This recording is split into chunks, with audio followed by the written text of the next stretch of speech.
1, 2, 3, 4, 5. This album's, I love this album. It bangs. Do that dance. There's a song with Miguel. There's a song with Miguel that's like, just heartwarming. Is it recording? Yes. And then there's a song with, who is it? Some other people I don't even know, but it's amazing. Just amazing. Un poco vino. Un poco vinito. Ay.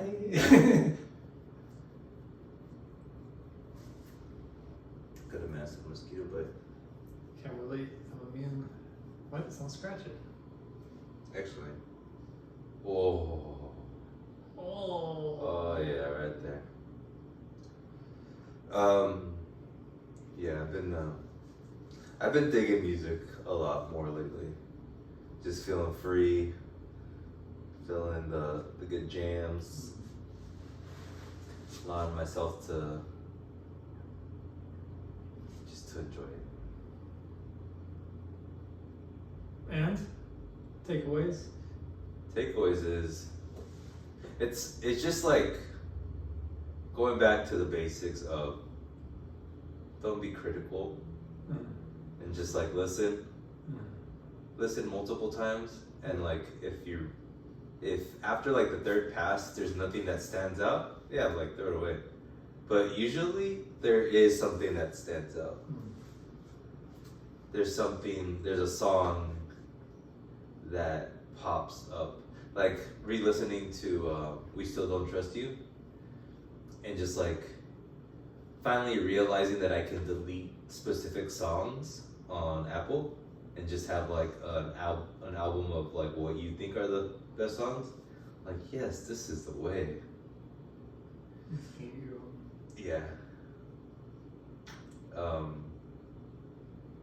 Like I was listening to, I don't know if you heard of her. She's a Filipino British artist who's like, her name's Biddy Babu or something like that. Oh. Bobby Dupapa. Yeah. It's like a bunch of A's and B's and Yeah. O's and E's. But when you finally say it, it doesn't sound like bibbidi bobbidi boo. It just sounds like bida badu. Yeah. Something like that. And her style is like very 90s.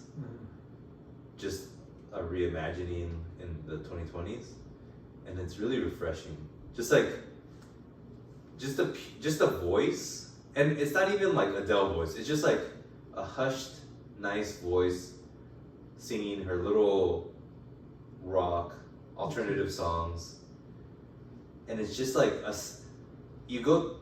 we're in an age where like you get kind of bombarded with a specific sound, and if you're just like really listening to something and it's different, you're like, oh dang, this is good just because it's different. Even though it's not like my jam. Like when I'm going on a run, I need to still listen to hip hop. Right. But it's good stuff. Any music for you? Not really.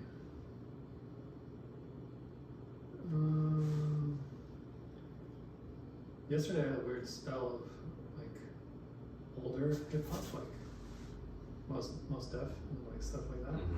So I just hit that radio and then let that play. I was like, oh, this is nice. Yeah. And I'm like, I don't want to listen to that. Wait, what was this last thing? I don't want to listen to it anymore. Oh, today. after a day? Yeah, I was like, Okay. I thought I was like, oh, that's something's happening here. Yeah. Next day, oh, it's just that day. Yeah. Alright. But it could be just that next week you might have that. It just, maybe it wasn't that day. Could be. Like I've started it. Like Yeah. It's just the intro, Yeah. beginning. Or maybe like there's like 3 songs out of the 10 songs you play that you actually want to listen to on a weekly basis. Nah. It's possible. Okay. Yeah. But I think it's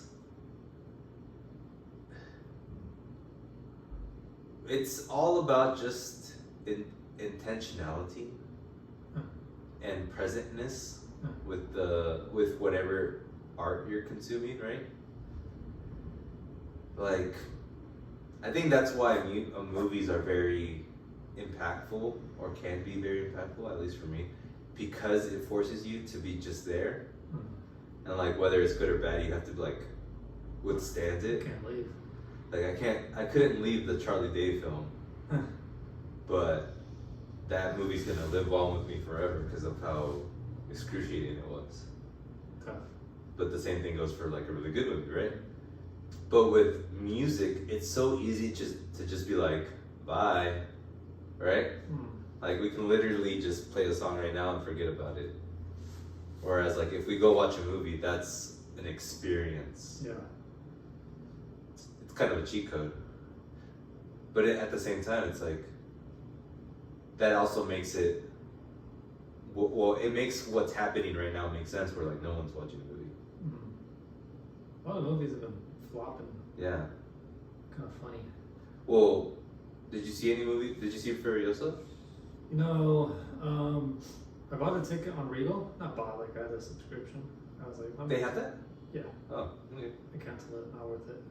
They never have like IMAX movies, but they have IMAX theaters. Then you So have to pay it's $7 extra. Yeah. So like I was like, wait, this is how movies just cost me. So I'm just paying Yeah. a ticket now. Yeah. Why'd you quit AMC? Just try it. Okay. Because I wasn't watching movies and then I wanted to start again. Uh-huh. And I got the Regal, I was like, well, my first experience was that RPX 4DX thing with Dune 2, where like I moved the seats. I'm like, well, I don't like it so far. Right. And that was already strike one. And then strike 2 through 5 was the IMAX just not being there. And I got it because like I would rather have the convenience, even if I had to pay the $7. Because the AMC doesn't really have IMAX, the UTC one. It doesn't have IMAX. It doesn't really. So I didn't want to drive, but this one has IMAX. So like, let me get this. Even if I have to pay, I guess I get IMAX. But they're like, they never have the movies I want. Wow, that's crazy. What do they have for IMAX? I mean, they had Furiosa, but it was more like weeks ago when I forgot the movie. But I wanted a specific IMAX movie. Yeah. But they didn't have it, so Yeah. soured it. Yeah. I'm gonna cancel, probably get AMC again and just hit my hometown theater. You should I would really recommend just like making that 5. It's literally 10 minutes more you have to drive. Mission Valley, or whatever that's called, I feel like I'm gonna get stabbed. And then they'll It's a high likelihood. take out my kidney, like, just perfectly. Yeah. Like, soldered. Like, oh, ow, thanks. It actually will be like, wow, the efficiency on this paper right here. I mean, I don't like that, but skill. Appreciate the skill. Yeah, that Mission Valley Mall, man, it is a train wreck and a half. It's almost like, that thing's like Mad Max. This needs to be like turn it into a park, like half of that, like a Central Park sort of thing. Well, something will happen to it. Yeah, that would be amazing.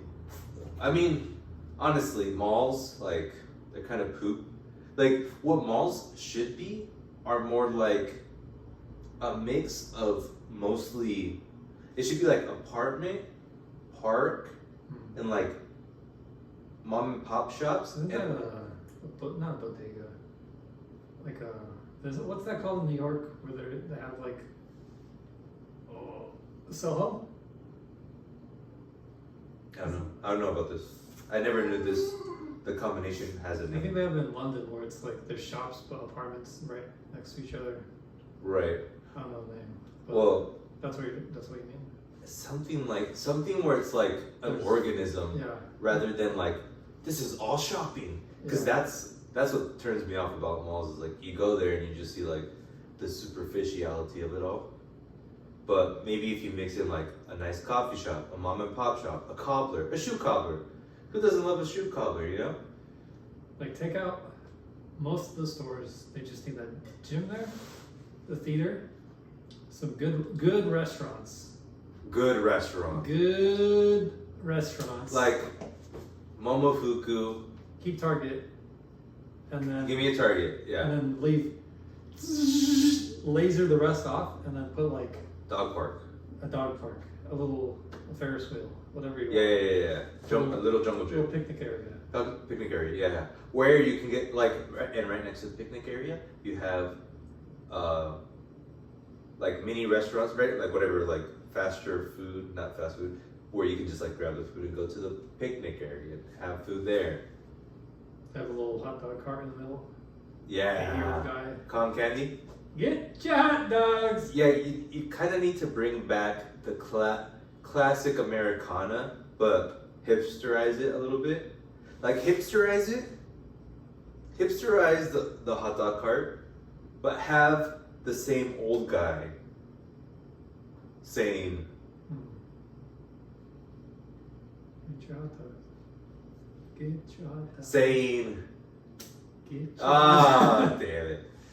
And then have a guy doing the cotton candy. Have a little clown making little balloon animals. Clown is risky. It would be modern. A modern clown. He's like, A comedian then? sure. Got him. Do you want a comedy club there? No. I need it to be family friendly. Good point. Like, it has to be like picnic, that's the vibe. Right. That's the core that I want there. Right. And then everything else has to work around that. Yeah, because once you have the comedy club, it might bring in some debauchery. Farmers market. Damn. Yeah, you need to have like a weekly farmers market set up right there. And then all the restaurants, they do like their own little spin on what they already, like their own ingredients, but like today we made this up with the stuff we have. You know? Like off the menu.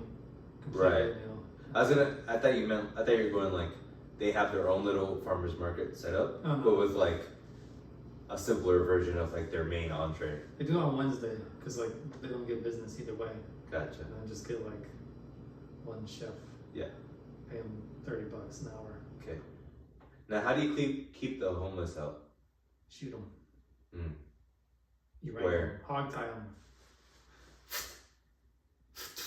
That's it's a good idea, but it won't happen. That's me, like. Oh, got him. Yeah. Well, I say this because I kind of got inspired by what's actually going to happen at Fashion Valley, where they're going to build apartments into that. Okay. Which, I mean, that mall's already okay. it's okay, I think it's the best one besides UTC. but it's not saying much. Yeah. Like, I don't think it's bad. Right. It's like a No, it's not bad. UTC, that one's like, ooh. UTC is up there. Yeah. I feel at home there sometimes. It needs a little bit what we're saying though. Like it already has the park-esque, but it needs like an even more park-esque. that huge lot of land, they could just. What are they doing? What if they just make that like farmers market area? They should make a giant pillar of a tower, and then each floor is like some other thing, like a greenhouse, farmer's market. What if they make that thing that we saw in New York where it's like that big, remember that thing that looks like a honeycomb next to that mall? Oh. Something. A landmark. Right. Instagram. Yeah. Well, not even, it's more like seventh wonder of the world type of thing. Yeah. Just do that. Okay. That's all it needs. Okay. Why were we talking about this? Homeless people, Movies. picnics. Taking it back even further. Movies. Get your hot dogs! Get your hot dogs. And then music. Huh. What? Deconstructionist. That's me. And you. Try not to be. Let's be reconstructionist. I think that's racist, actually. There's a racist connotation to that, right? Yeah. There's this one racist song I constantly listen to. It's like a recreation. Just for like educational purposes, obviously. Yes. Yeah. Oh, gotcha.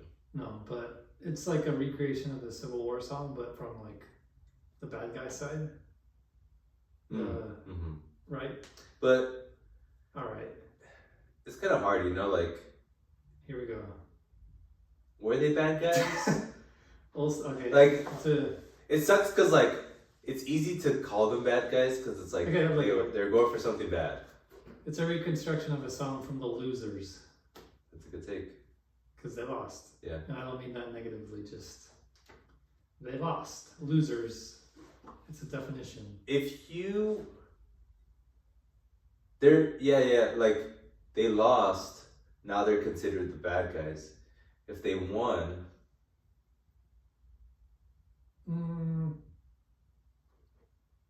are they still bad guys? But like, what in history where the bad guys won and then we still consider them the good guys? America, I guess. I think we're. That's all I'll do here. I'll be killed by the CIA later tonight. Bye. Bye. Didn't finish your vino. Vinito. Yeah, I guess you're right. Like, they were evil. I mean, and that's not the most profound thing I've ever said, that the people that supported slavery are evil. I'm just saying, it's like they thought they were right until they realized they're wrong, right? I mean, not to get, what's the word? Get Philly. Not to get Philly, but I think a lot of it was just them protecting their assets, i.e. slaves. Right. Because I think the thought was that if they took away all that, they would have nobody to work their fields. Yes. And then they would go bankrupt. So I don't know if they're like exactly unnecessary evil, as they said. They're just more, well, it works now, I don't really want to change. It's not really against them, I don't want to be reconstructed. Right. Right. That doesn't make it right at the end of the day, though. Yeah, I think it's just, in a way, laziness. Like, I'm sure someone bankrupt. An inability to think differently, right?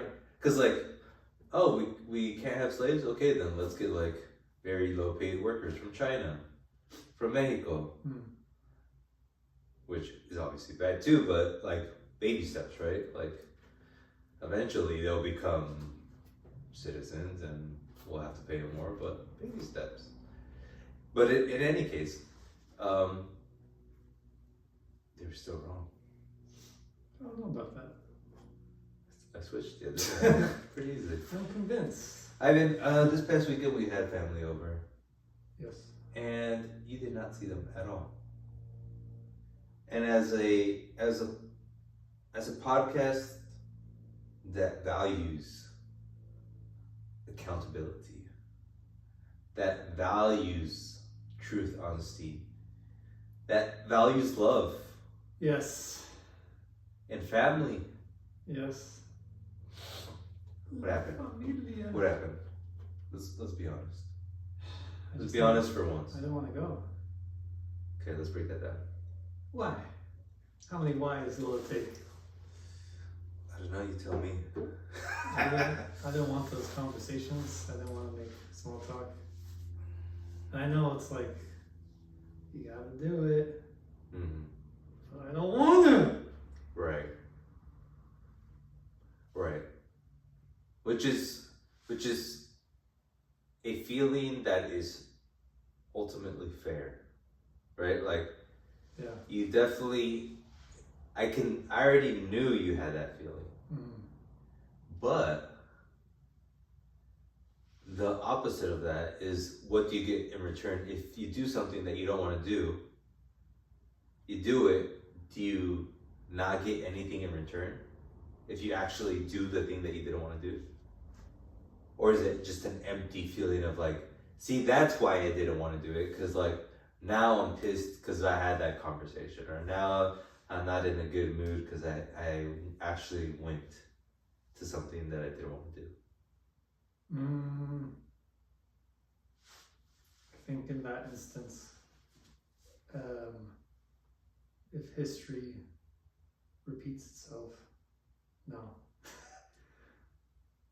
I just never, like, anytime I went to something like that, I've always come out of it like, I'm glad that was over. Like, I've never felt like, ooh, this has filled my heart to be top with the familial love that I need and require. Like, oh, that drained me. I'm out for the next month and a half. Right. Yeah. And is that like, because I mean, I have the conversation in my head, you know? Yeah. Like, is that me? I have to change my mentality completely? Is that like, before you're like, yeah. Right. Because, like, I guess, like, the easy answer is yeah, right? Yeah. But there's also, like, a part of me who just is not interested in that. But is also, is that disinterest, like, a mask for me being uncomfortable? Like, is that me? You know what I mean? Like, oh, I'm not interested. Are you, or are you just uncomfortable? Like, why are you uncomfortable? Cause many reasons, right? Yeah, the conversation, like I'm not interested in, like, the little small talk, and then I know, like, well, if you're not interested in the small talk, make a big talk. Like, at the same time, like, I'm not really interested in big talk either. Right. Like, I just want to not do nothing, but I just want to have, like, absurd conversations about, like, stupid things. Right. But is even that itself a defense mechanism? Probably. Because I was actually, not even related to this, but, like, I was listening to a podcast and they were saying, and, like, it's something I've always heard about, using comedy or using, like, being silly as a defense mechanism to not take something seriously, right? Because once you take something seriously, you have to be serious and you have to, like, actually think about it. And I realized, like, it's one of the first times I realized that I do that a lot. Like, whenever my wife says something, brings something up, and I just make a joke out of it, I realize, like, oh, I'm doing that because, like, if I do the opposite, I would have to be serious and think about it. And I do not want to do that. Yeah. But, like, I always think about, like, the actions matter more. So if they're like, cut the grass, and then I say, you cut the grass, and I just go and cut the grass. Like, right. I know I kind of made it into a joke, and I know it's not, like, cutting the grass is kind of like a tiny thing, but just build that up to every example. And if I just feel like as long as I do the action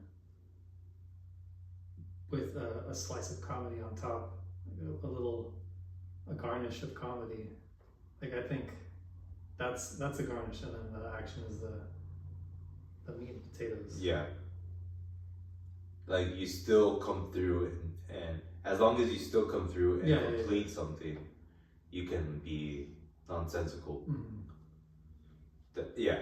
And then, like, another part is, like, sometimes things are taken too seriously, where I'm trying to think.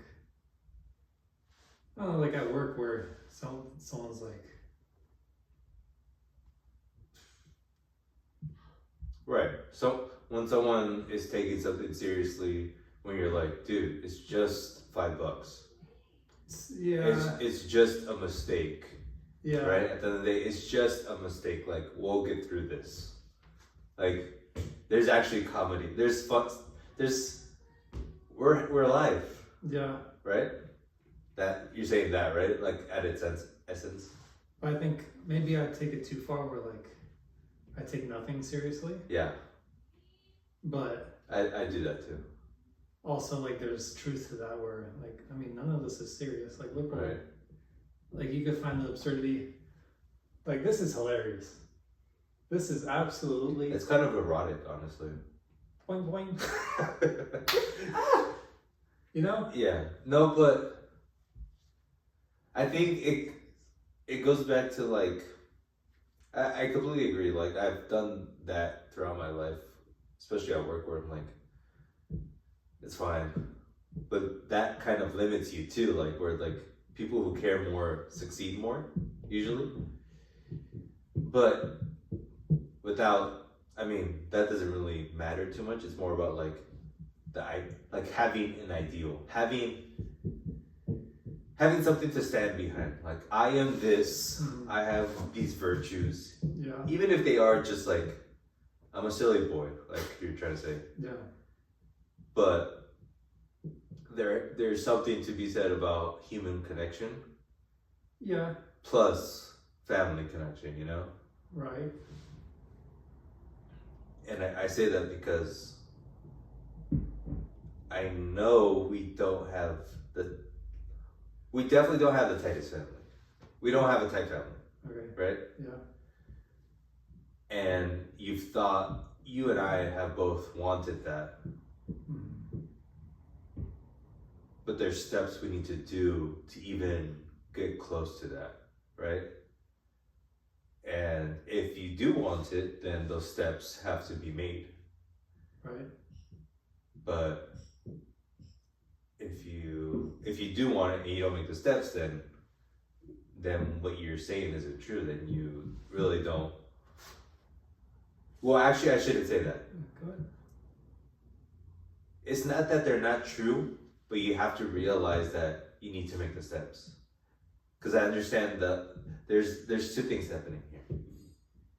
You would love to have nice big family with a deep connection, or even a family with a deep connection, right? Okay. Is that true? Before I even say it. Let's agree on something first. Yeah, we have to have a baseline here. Like, you would love to have a strong family connection, a good family bond. Doesn't matter, like, I'm talking about like just brothers and sisters type of thing. It could be as small as like our own 5 squad family. Right. I don't know what I want in that aspect. Right. Because on paper, yes. Right. Sure. Like, of course, you know? Like, do you want love? No. Nah. I'll pass. You know? Yep. But then the reality of existing is a lot different from the paper. Yep. So it's like, do I want that? I mean, yeah. But then it's like, no. And it's like, yeah. It's like, are you ready to do what is needed to have that, right? Right. And that's another aspect. Like being ready. And then the other aspect, doesn't matter if you're ready or not. You do it. Yeah. Yeah, because it is hard. Like, it is hard to... I mean, technically, it's not that hard. But it's all about, just putting in the effort when you don't want to. Because, it usually happens, at least for me, and I know it's different from you, because you kind of said it where you said, after it, I feel exhausted. But for me, when I don't want to do something and then I do it, I usually that was great, right? I mean, it depends on the event. Sometimes I go in it with the same mentality, oh, I'm not gonna like this. Mm-hmm. Come out of oh, that was better than I thought. Right. But usually in family situations, it's never right. like that. It's always right. That was tough. Yeah. Yeah, and I think it's part of who we are, and specifically who you are and how you were raised, right? Mm. Not ever having an outside family. What is it called when the outside of your core family? I know there's a name for that. Your cousins and your, right? We've never really had that, especially you. Yeah. So trying to do that, trying to figure out that connection, I would imagine is extremely hard, right? To get past that barrier of what do we even talk about? How do we even you file taxes, communicate? Yeah. Yeah. I guess the onus is on you of what you actually want. Right. But like you said, you do want it, but it's more about, are you ready to make that effort? I just want like silly conversations, like that. But I mean, that is up to you, right? The same way you said, like, make a big conversation, then make a poop conversation. You can do it. But it's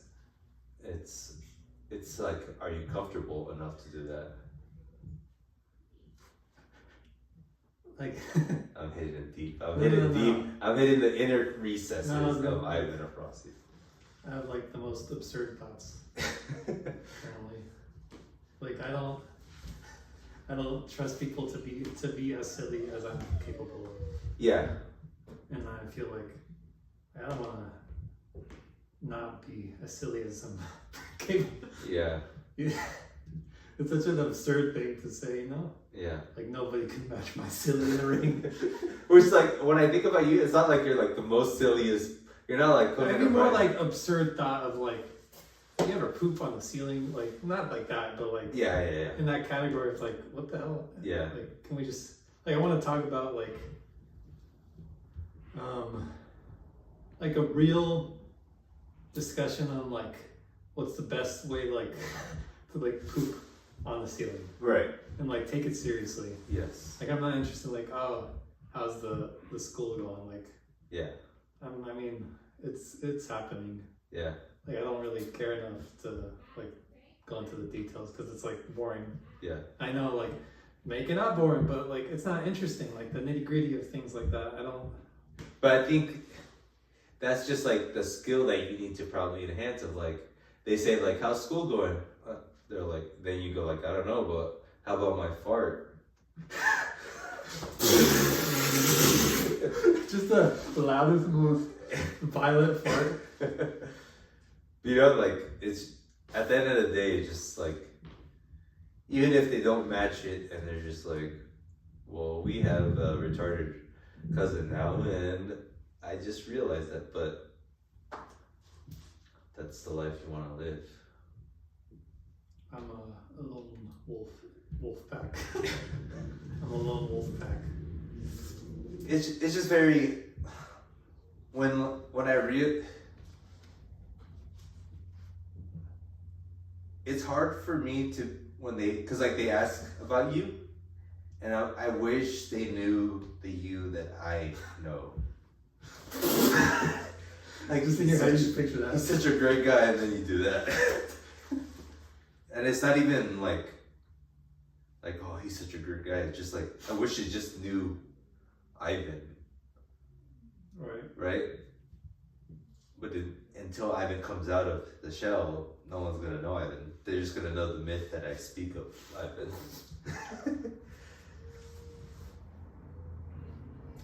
Yeah. It's food for thought for you to think about. No, I get you. And I know you get me. Yeah. You don't know that. I know you. It's because I can't like shake the idea that I'm not interested in like being out of my shell in front of.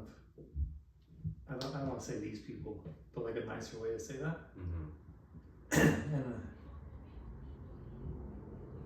and I like is like I can't disinterest, fear. Right. What is it? Yeah. And it's both, I'm sure. But in the end, I would like I meet people not every day, but sometimes we're like in an instant. I feel like that connection. We're like, oh, you're a psychopath too. Let's psychopathize together. Mm-hmm. And it's like a gut feeling with like a few people that I get. That's actually very. And like, I want that. Yeah. Yeah. Like, that's a good point, because like, at the end of the day, you're not beholden to this family that you have. Any of your family members. Yeah. Like if there's no necessary requirement that you have to fulfill, and if they don't have what you want, or if that's not what you're interested in, and you're interested in like, because you can make your own family, you know? Like, I'm picturing like in a little laboratory chemical X Or you're just like a random hobo off the street. Like, that could be your family member. Hang out with Jim the hobo. Yeah. The old Jim. Which is, I mean, people do that. People make their own family, but I don't know. I don't want you to think that it's a requirement now that you say it that way. Like, it's definitely, like, you can definitely pick and choose. But that's the thing. Like, if you, it's the same thing at work, right? Like, if you meet someone and you're like, oh, this guy's just like me. Mm-hmm. You don't know if one of your family members is like that either, because you never attempt. But I could feel like I see the sparkle in the eye of like a psychopath. Like, that's kind of where I get it. It's not like. But you don't know who was even there. Like, there's people there that you haven't seen in years. I'm thinking of one specific person. I'm like, maybe Ivan could have like looked at this guy and saw that same sparkle. I don't know. Like, it sounds mean, or not mean, but like cruel. No, well, maybe a tinge of that. I'd give it 10%. Hubris or overconfident, maybe. But like, I could just, when I meet people, I kind of get their thing, and rarely do I see more. Like, but at the same time, you shut people off quickly. But even that, like you could see, like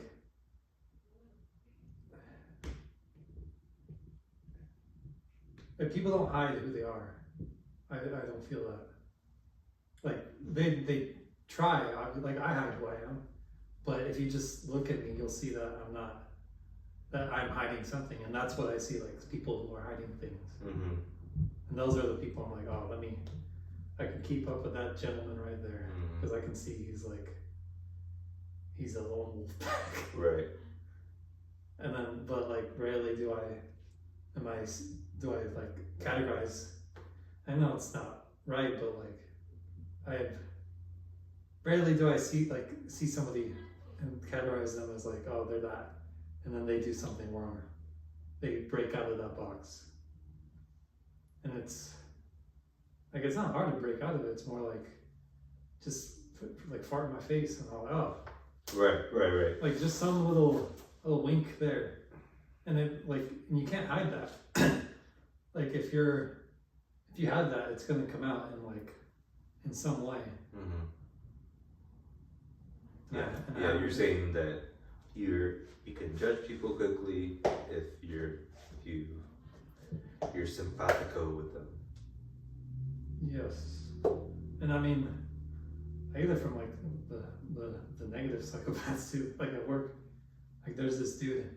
Like, first day I met him, like, he's a I won't say who, actually. I forgot this was being recorded. At one of my works, there's this dude who, like, first day I met him, you could, like, in his face, he kind of felt like just angry. Yeah. But the way he talked, it was nice. Like, oh, how you doing? Like, things like that. And then later, like, that gut feeling I had, I was like, dang, this guy just feels angry. Like, something fake about him. Yeah. Later, there's an instance where I made an error. Like, a simple thing. But it affected him in some way, and then I just saw that anger in him. Like, geez.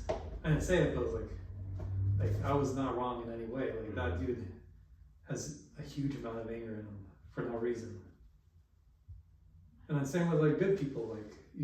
I see it. Like, there's this other dude, super nice. Like, they say the same things. Like, oh, how you doing? Whatever. But just how they say it, it's so obvious. Like, kind. And there's never a moment where I don't see that. Mm-hmm. Where they're like, oh, you just slipped and I see you're actually evil. Right. Like, no. Like, I always kind of saw that a little bit.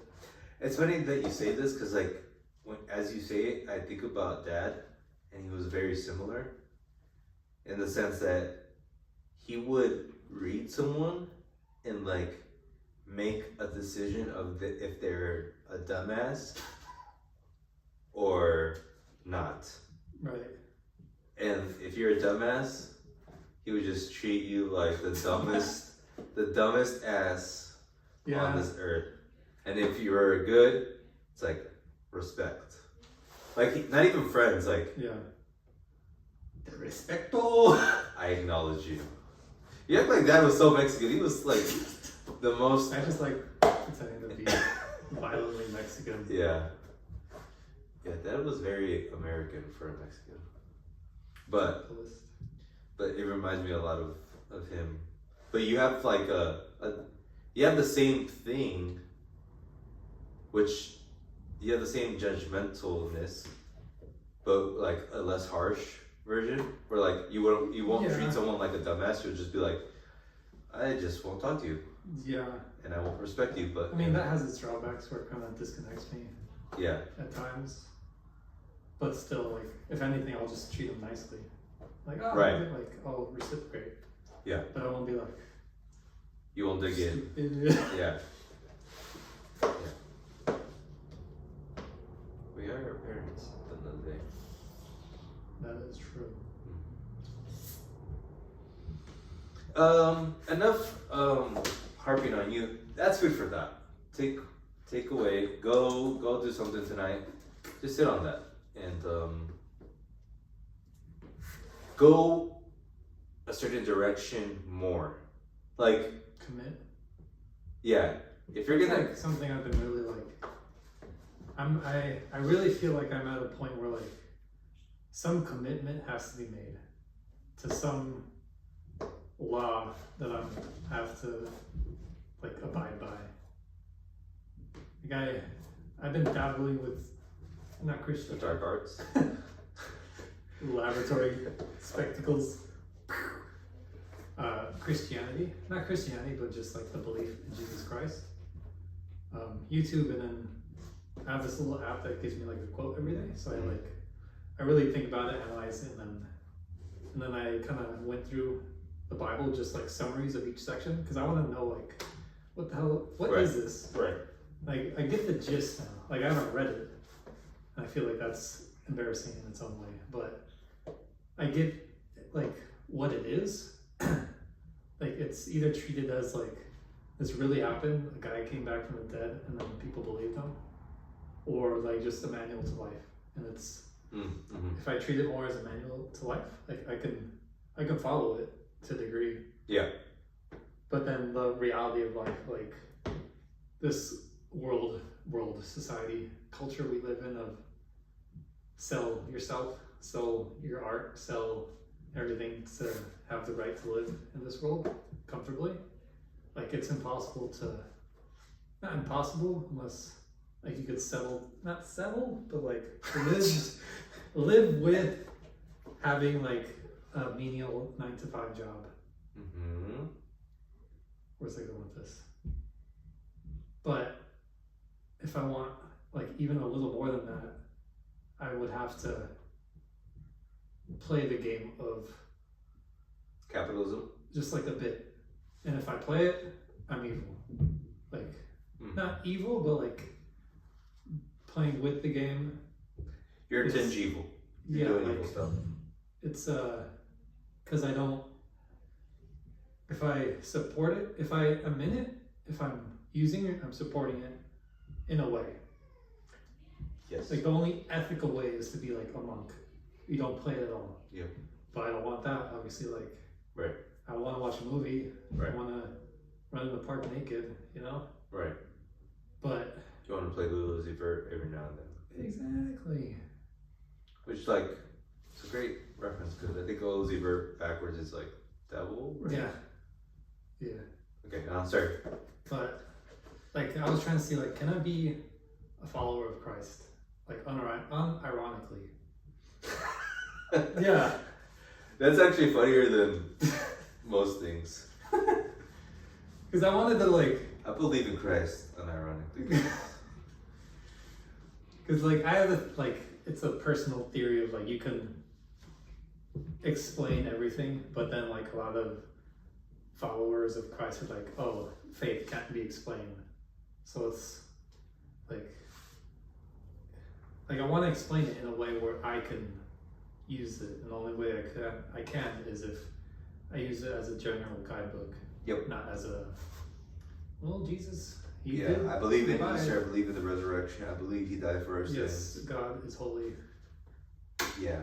Yeah. No, I I had the exact same issue because when I was like listening to something online church, and they were saying like it was next Easter, and they're like, remember, Jesus was resurrected. Remember that he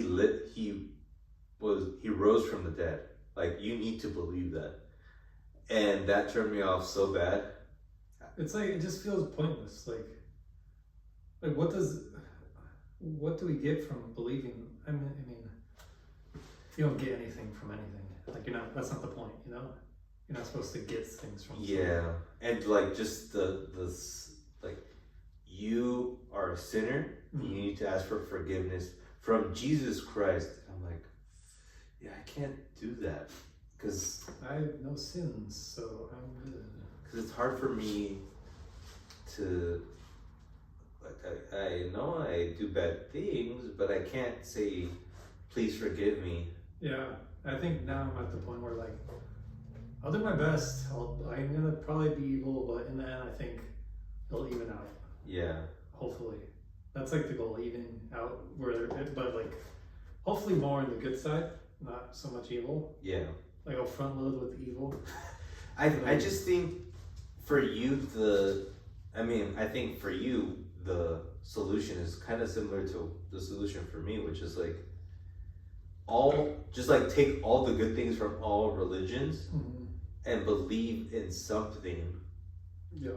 Believe in a thing, not Jesus Christ, but like in a higher human spirit, a higher being, a purpose. Yeah. Right? Believe in that, and I think you'll be good. But it's so hard when like you get into like any religion where it's like, oh, Hinduism, there's 1,000 gods. Even like Buddhism, and just like the thought of like disconnect from like everything. Not disconnect, but like untether from all these earthly things. Even family. Yeah. Which I get, like, don't be attached to anything. But it just, I think it was made for a time where that was a lot simpler. And I guess it could be simple today. Like, everything's always overcomplicated these days. I think Buddhism is like the easiest. I shouldn't even say that because I have shit to, I know shit about it. Mm-hmm. But it's a lot easier for me to see like the ideals behind Buddhism being true than the ideals of Christianity being true. Like, Buddhism's idea is like everything is correct. Mm-hmm. Everything has its purpose and it's supposed to be the way it is, and you being just in the moment is spiritual. Yeah. But the other side is like believe in Christianity. I just can't do it. It's hard. And there's just too much content. I think that's like another thing where too many podcasts out there. So I only listen to Conan O'Brien. Wow. He is a intro guy? Yeah. Nice. I think the hardest thing is like, because I could delete Instagram, I could delete that and that, but then that kind of takes me away from my friends, because they use that too, and I can't be like, hey guys, let's all form I could, but I can't. Let's all form a group chat and then disconnect from all this. Cool. Yeah, let's make it cool. Yeah. You know? Like you become, like, if you don't have anything, like, essentially, I feel like you're saying there's no conversation to be had once you don't have anything to conversate about. Because what we conversate about is what we live through. Yes. And I guess you would need to make new friends or that niche people that do nothing. The farter and the facers. Yeah. That's my clan. The Far Clan. The Far Clan. Yeah. Yeah. Food for thought. Sit on it, think about it, go a direction. Loop it, yeah. I'm playing Elden Ring. First time? I beat it. You already beat it before? I just beat it today. So this is your first time going through it? Yeah. And how was it? My God, that was horrible. Like, it's so difficult for like, it made me so angry. Yesterday, like, oh my God. Like, it was final boss yesterday. How long did it take? The whole 40 hours. That's not bad. But it's like you lose, and then you win. But it's like, I didn't feel like I won. I kind of just, you know what cheese means? Where you kind of just skirt around, throw a little spell, right? /run. Yeah. Like I just survived that. Yeah, I survived and then I happened to win. That's what it always feels like. Right. Like other than that, like super pretty, super like fun exploring. Like just going around like, what's that? Like that? Oh! Like I love that. Like that's my favorite part of that game. And I think like that taught me like, because that's kind of like Minecraft where you could just run around, find something weird and then like, oh, that was fun to look at. That was pretty. But like the grueling fights you got to go through where they're like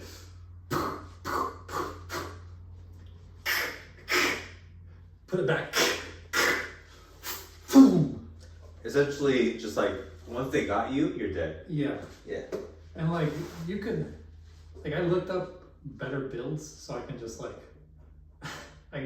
my build was great sword with the mage. So left hand I had like a staff and then my right hand a big old sword that like I could charge and throw like a wave of light. And then I followed this guide where like I maxed out how much damage I could do. So if I hit every target, I could like kill the boss in like 10 hits, where usually it takes like 30, maybe 40, of just like dodge, dodge. Like there's some cool players where they understand how the enemies work and like learn it and then just whittle them down and make the whole game look cool. Mm-hmm. But I hate learning how to, I don't want to play a game to learn how the enemy works. I just want to, like I like the exploration and then getting cool weapons where I'm like, so do you like, you just, if the game was like, just give me an easy mode. But that, I think that means like, you're not really even interested in like the combat. Because if you want to beat it just like by hitting a guy 5 times in the face with a cool weapon, that's, to me, that's extremely boring, right? Yeah. That's like, why even do that? Why not just like give me more exploration? I just want to, okay, give me a normal mode then. Right. This one's like, starts off hard mode. Because like the point is you're supposed to learn how they move and then... Yeah, that's like, that's part of the fun. Yeah, but I'm not interested in that. Correct. I just want to watch the story cutscenes, see new sights, see like a pretty view, and then do like stupid things. Right. But this one's like, you gotta beat this boss if you want to keep going, and that's like the most annoyingly like rude. Rude is the biggest thing. How rude! Like sometimes it's like there's like I'm fighting a giant, and like first time I fight him, I don't know how it works, and I feel like I have distance. So I'm like, oh, let me just analyze, and then he goes, boom. Like okay, don't get close to him. Yeah. Learn for next time. That reminds me of a movie. Like I forgot what movie where like they think they can do something like, and they try thousands of times. Go ahead. Keep going. But it's like I just want to see the sights. I like that. So okay, have you learned that? Was their publisher name? From Soft. Have you learned that their games are finally not for you? No, I'm gonna play the DLC for sure. But there it is. It's because like I just want to see what happens because I like the story. Gotcha. Like the story's good. Like all the stories of those games, I'm like, this is my thing. I like this. But then I have to play through the hardest thing ever, where it taints it for me. Wait, counter thought. What if you like the story so much because of how difficult it is? Could it be? Could it be? Like, is the story that good? Or is it you just knowing, like, damn, it's gonna be so hard, but I gotta find out? It's like a weird alchemy happening there that they're... I think it plays into it because, like, you're fighting, like, the stories of, like, gods fighting. So then you're just, like, this little dude who's, like, works his way up to, like, being able to finally kill a god. Obviously, it's gonna be hard because you're fighting a god. But I think the degree where they take it is not something I'm into. Like, just give me, like, take away, like, 70% of the damage they do, and I'll still have a tough time. But, like, I won't be like, I hate my life. I hate losing at this game. Yeah. I feel like there's something there, though. I feel like I'm onto something where it's like, I think you actually like it. I mean, I like it. No, I mean, like, you like to play it. I mean, yes, I do. But I just don't like that the one aspect of having to learn how they work. Like, there's this one boss where like I was struggling for a while because I didn't have a good build, and then I got I grinded, made my whole build, got my weapon, leveled everything up, went back to the boss, dead. I was like, this is the best. This is the best ever. I hope this always happens. Yeah. It's funny because, like, I had the same feeling sometimes when I play games now, back in the day, where, like, you just want to go up to someone and, like, fight them and not think about it. But that's kind of being super lazy, you know? Like, you just want to be able to fight something and win. But then when you lose, you're like, gosh, I guess I gotta figure this out. Yes, but... And then it makes you think. I found that with Zelda, like, playing the old Zelda, I'm like, gosh, I have to actually think about these puzzles. And I didn't like it at first. Yeah. But, like... Oh, the puzzles? Yeah. The puzzles were like, oh, I don't like puzzles. Like, I just want to... Head hurty. But then I realized, oh, that's the whole purpose of the game, like, is the puzzles. Yeah. And it makes, like, your brain think in different ways. You're like, oh, what if I have to do this? But there's a spectrum of, like, how hard a puzzle can be. Like, right. Zelda, they're, like, I'd say medium-ish. Yeah. So maybe a little bit below that at points. Yeah. There's This is just, like... Yeah. This is, like, the hard mode already. Yeah. And I've played, like, puzzle games where, like, the point is that it's difficult and you have to really, like, think about it. And then, like, I haven't beat it. Like, there's one called the Talos Principle, where it's literally, the whole game is a puzzle. And same thing where, like, at a point, I'm like, this is just too hard. Yeah. I'm tired of this. Like, I would rather suffer for something that I can do in real life. I know you could, like, well, if you suffer here, you could do it, suffer in real life. But... You're playing games to escape. And then I want a game where I could just... Do cool things, see cool things, have a good story. Yeah. I mean, at least you're realizing that. Or at least you realized that. Because it's important. It reminds me of when I played FIFA and I thought I was, like, really good. And then you, like, take off you go to, like, hard mode and you play online. And you're just like, like, they're just, like, making these passes, doing these moves. Or even if you play, like, expert level on FIFA and remove, like, the assisted controls that you didn't realize were on. Like, oh, if I don't have assisted shooting or passing, I just pass like a bozo.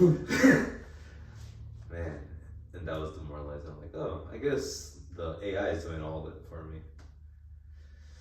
Ivan, this was great. Do you have any parting words for the people? Another subject maybe before we head out?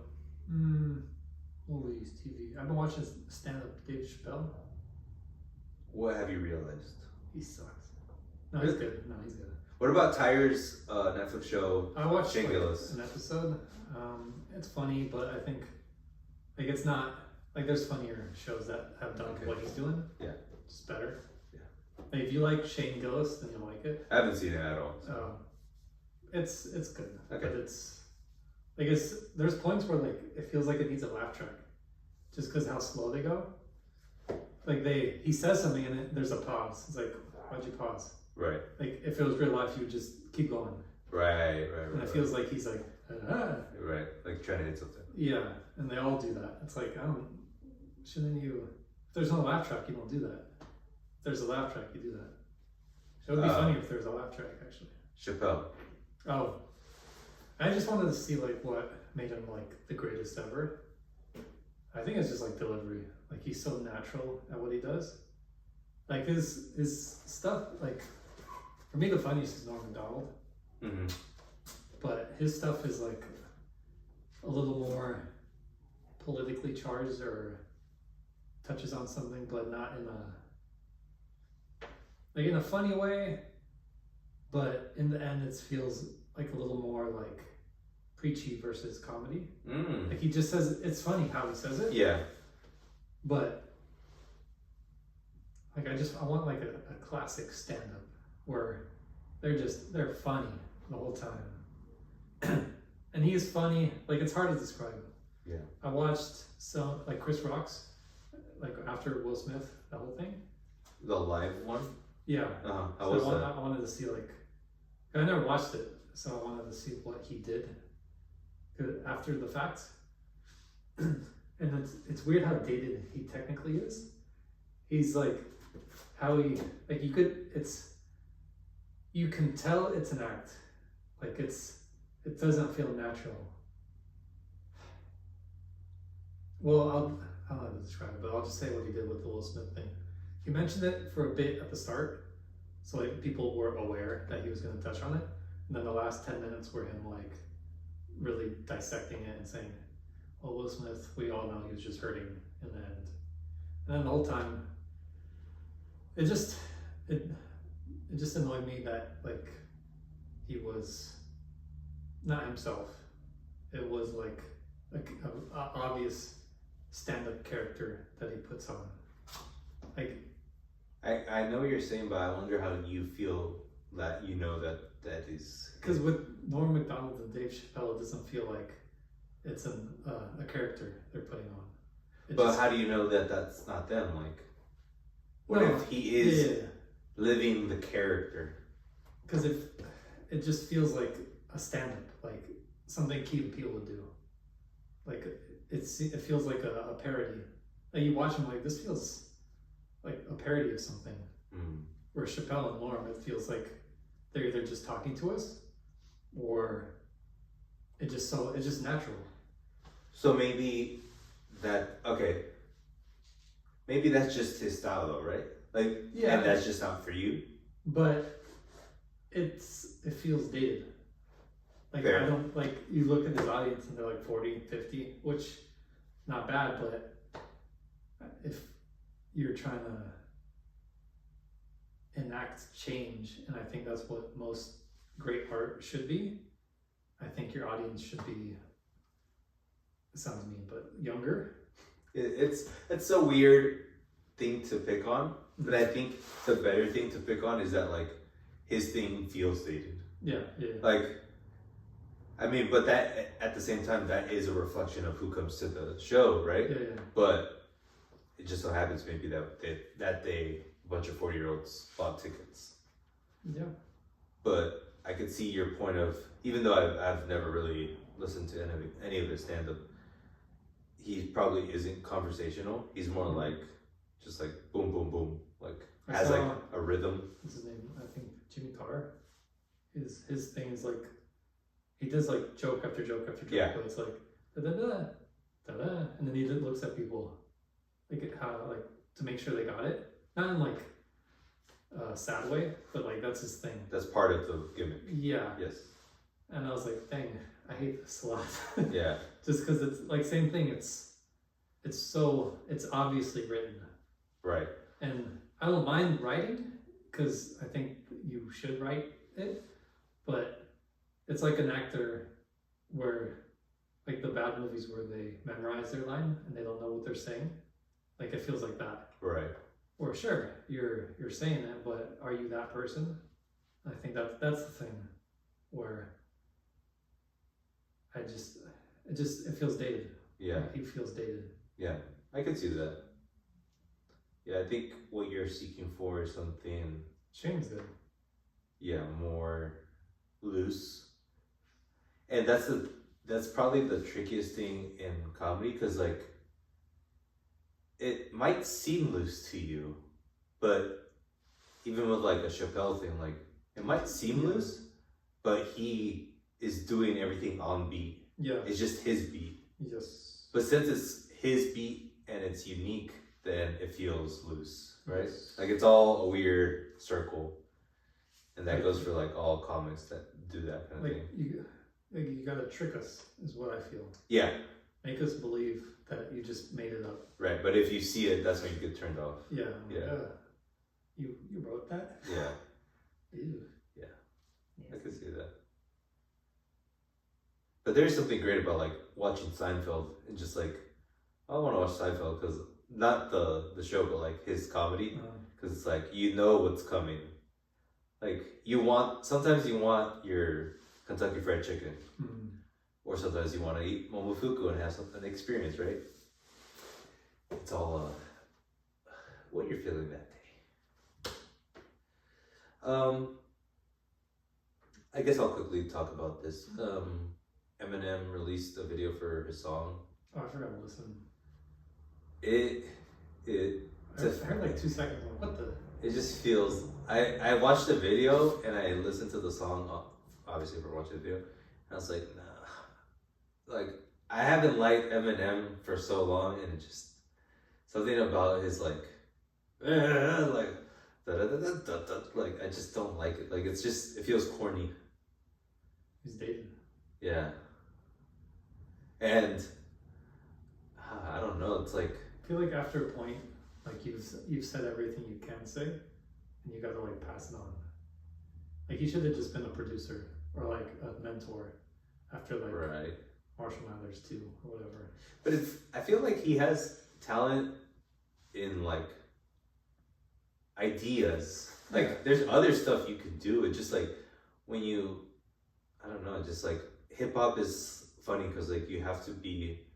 It's easy to see that you're irrelevant because it's such a cultural thing, right? So like as soon as you don't have it, like it's immediate. You can tell. Yeah. But I know he has like so many fans still. That's the crazy, like. Well, 40. What? Like 40 years old. Yeah, like white guys that are my age who grew up with his music, they're gonna love him. Like every song, they're like, oh man, this is good. That's like the one thing. Like, I don't like that. Like if I was. Oh yeah, I hate that. No, if I was like a famous artist like that in any whatever, like if I don't even know how to verbalize it, but like you wouldn't want the same fan base. Yeah. You want to be new. Yeah. Or I don't know, because it's hard to like say like, oh, I want young fans always, or I want older fans. I know at the end they just want they want just fans. Like that's better than nothing, you know? They're happy with just having fans. But I think it just is me wanting like the cream of the crop. Yeah, definitely. Like Kanye, his fans are always like everywhere. It's interesting too, because like I was listening, now that you're saying this, it made me think about what I've been listening to lately. I was listening to the newer Red Hot Chili Peppers albums, and like there's something good in them. And I was thinking about like if these guys were just like literally 20 years younger and made this exact same album, it would be huge. But just because they're old, it's considered just like another Red Hot Chili Peppers album. Yeah. And it's just so interesting to me because like I was also listening because Rick Rubin produced them, and the idea of like if someone says it's bad, it just becomes the idea is like it is bad. Like people just take the word for it. Yeah. But I guess everyone should be given their fair shot, is what I'm saying. I think there's like an aspect of it, like I felt it with Chris Rock. Like he's already so rich, and for him and Red Hot Chili Peppers to be doing it, I don't know how rich they are, but Even Chris Rock, you don't know how rich he is. but I mean, a part of his set was like, "Oh, I'm rich." Oh, okay. Like he said that. And I think it's like that, like why are you still doing this?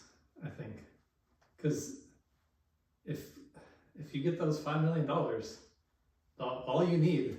But why are you? I don't know, like for art's sake. yeah, and then what else is he gonna do? Like, what if he just likes doing it, even though they're not that good at it? Whatever artist that is. Write a book. I want him to expand. Yeah. Like I get you started with stand up, but I think at a point you can only say so much with that medium. He should maybe not him specifically, but it's like you could be an artist in anything. Like if you're an artist in one thing, you could expand. And then imagine like Dave Chappelle's like ability to be like natural and whatever, and like in a movie, like which he's done. a Safdie movie, right. Dave Chappelle. You know, oh, by the way, Benny Safdie's next film stars The Rock. That's gonna be amazing. And it's about an MMA fighter, like a real MMA fighter who's like reached the top, lost, and blah blah blah. A24, he's directing and writing it. The Rock is like has prosthetics. Like I saw a photo of it and it doesn't even look like The Rock, but he's like huge, obviously. And I'm like, something feels off about it, but I hope it's amazing. I'm gonna watch it. Come on. Well, yeah, obviously. I think I want to finish on this. Like, good. Chris Rock, Red Hot Chili Peppers, Eminem, us, artists in general. If you feel like you have something to say and you put time into your craft, by all means keep doing what you're doing. Yeah. That's like the main message. But I also agree with you of like experiment. Mm-hmm. Make an album that sounds a little different, or do something in a different art form, right? Like try different things, but at the end of the day, I'm not mad at Chris Rock, even though he's rich. And yeah, like do what you gotta do. I'm just saying, like, I think the richness of that, like, I think these arts are coming out of like desperation. Not like in a bad way, but like they were struggling and all they could do was be funny, make music, write or whatever. So once they get rich, they lose that desperation, and then they still do like things like that without meaning. Like Kendrick, he did it well, where he got rich and then realized that's not it, and then he really dug into himself. Like Chris Rock, he had a bit where like he talked about his divorce, and then he said, well, like now when I'm dating people, I date like 25-year-olds, like as a joke, but like seriously. And he's like, I love it because all I have to do to please him is buy him shoes. Where if I date someone my age, like I have to like do their shingles or like talk about a contractor. I'm like, it kind of makes you look bad in a way, like a little immature, you know? Yeah. Yeah, but that's true. That's his truth. Yeah, but I think we're getting to a point where we shouldn't be settling for that. Where sure. Like I think Kendrick he's our savior, our Lord. But I feel like you're asking for a lot, because I want a lot. Because someone is just the same way we can listen to Lil Uzi Vert. Chris Rock can do dumb things. Yeah. You know, like we can all do dumb things, and we shouldn't be. But now with like how much content we have, like you got to separate yourself, and he's not separating himself. Uzi isn't anymore. Yeah. Like 99% of these artists, they're not separating themselves from anyone else because they're not like. Yeah. Play this. I think that's the key. Like, you have to like, with their platform, these artists, if they have their 5 million, they can grind down and make the best music ever with the time they have now. Like the baby, he could have quit, left for a year or two, studied Latin, came back with a full Latin rap album, sold 1 billion. Oh man, you're killing me right now. That's true. And they all could do it, but they get rich and they're like, I guess I made it. And then keep releasing whatever. I feel like I'm defending artists too much, even though I see your point, and it's very easy for us who don't make shit for the public to be like, oh, they should be doing this, and it's like, hey, they made something that probably a lot of people like, but I know, and then it's like your cream of the crop thing is just like it's very. But I have to live by that. There's just so much. But you have to live by that. But you have to live by that. Yo. Like what you like has to live by that, but also you have to live by that. So I have to put in the work. Like you're playing Elden Ring out here. That is the cream of the crop, actually. So I'm not wrong. Playing though, and they're putting. I mean, maybe he could have put 100 extra hours into his set and got what you wanted, but he actually put hours into it. But you're putting hours into your thing. Yes. Maybe you're putting equivalent hours into your thing that he put into his thing, and when you make is as good as his thing, is what I'm saying. Yeah, that's what I'm saying. You're both in the trajectory of making mediocre stuff. Yeah. I'm not saying you are, but potentially, right? Yeah. But look, if we're timelining this, let's say I'm Chris Rock when he started. Damn. Okay, cool. Because I mean, Chris Rock was huge. I assume, like he wouldn't. Not when he started. But he didn't get huge because he didn't have nothing. He was at a point. He got huge because he had nothing. What do you mean? He got huge because he had nothing. No, I mean, he could only get as big as he did because he was incredibly talented and had the perfect thing to say at the perfect time. But what? Put in the work. The first thing. Perfect thing to say. Rick Rubin said that when he met Chris Rock, he sucked at comedy. Yeah. And like 5 years later, he was the best because he put in the work. Yes. Okay. I'm in that 5-year arc. Yes. But after that 5-year arc is done, and then I get to that, now I'm good Chris Rock. Yep. And then I really, like, for another 5 years, that's my golden years. Yep. After that's up, what he did, You're not gonna do. I'm hard assuming is what he did, is just coast after those 5 years. Because like, I made it, everyone loves me, and then didn't go take Latin classes. He didn't take So classes. you're gonna take Latin classes. That's your After those 5 years. Yes. Yes. Okay. That's what I'm saying. Gotcha. Like right now I'm getting there. Yeah. You're sucking. Yeah. Yeah. Like I know. Yeah. I know. Yeah. Yeah.